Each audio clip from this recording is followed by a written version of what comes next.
Hello, today is the 2nd of March and I'm going to do a little bit of a deeper dive into Tesla.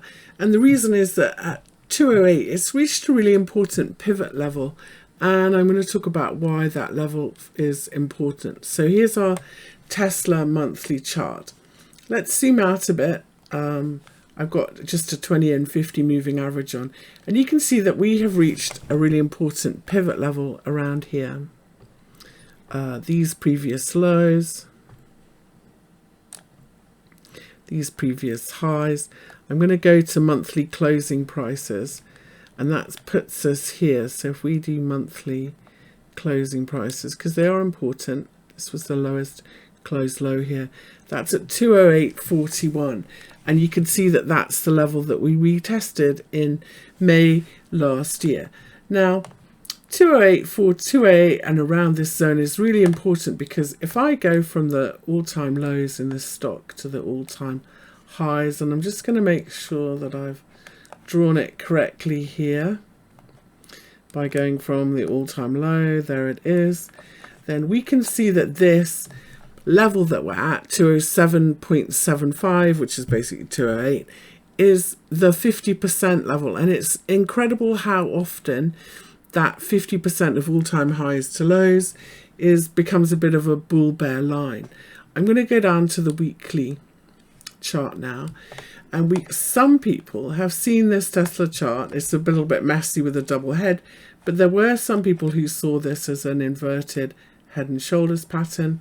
This was the neckline, and so you can see that this 50% level roughly lines up with the neckline of that. So people who stayed long Tesla or holding when it went all the way down here are going to come back to this level and go, oh phew, I got back, I'm going to sell it here. And so this is why I think that we are seeing this back and forward sideways. We've been going sideways for a month.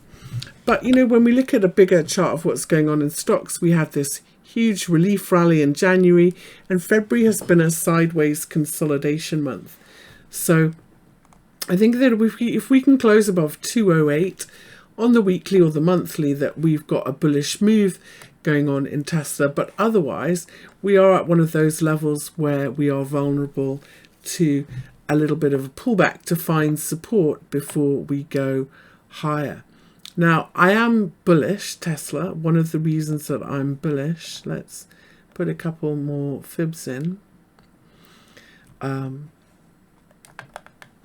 And I'm going to put that 38.2 level in. It's a little bit messy, but no, let's not put them in. Let's just keep that as our pivot level. And now we're going to look at where potentially is the support for Tesla if we have a little bit of a pullback at this important pivot level.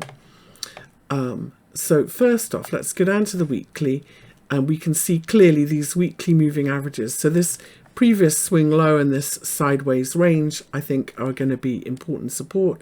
And if I put my fib short term from this low to high, and I put the 236 fib on, I'm going to say that that's kind of clearly where my bullish trend support is, and that's at 190. However, I think that there is a risk with this 200-week average being a little bit lower and the next support and resistance. If we're just looking at support and resistance, then clearly these lows, let's take the monthly close low on this, or the weekly close as our kind of level here. When it's a bit messy with the tails, I tend to use the weekly or monthly close. So if we do that, we can say that that's first off our support,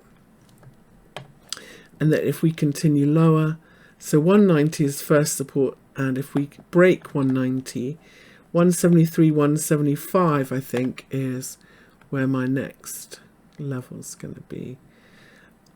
And that's also where the weekly 200 moving average is. So 173. So at the moment, as long as we hold above 190 and we hold above this weekly 20 moving average, this is just sideways consolidation at an important support and resistance level. However, a close under 190 for me suggests a pullback to 175, and you may not want to do that. So within this weekly range, it's all about finding entries, isn't it? If we go to the 4 hour, you can see that clearly.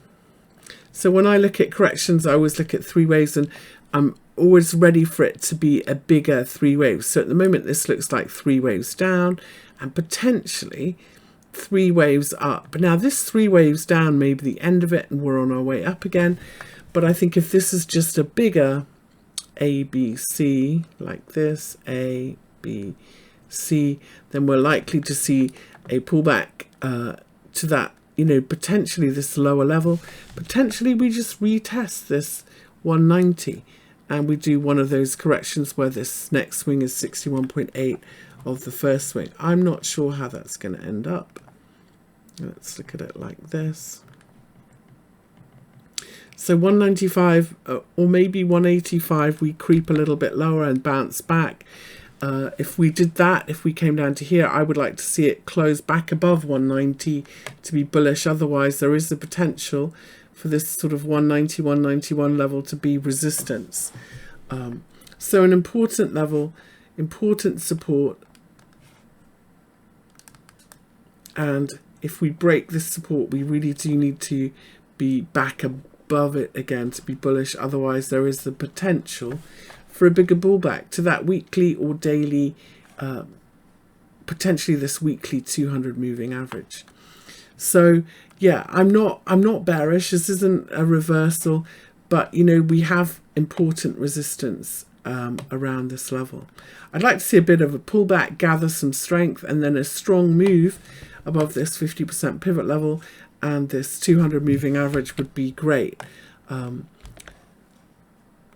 So yeah, that's where we are in Tesca. I'm not necessarily bearish, but this is an important level that could see a bigger pullback. For me, 190 is going to be key.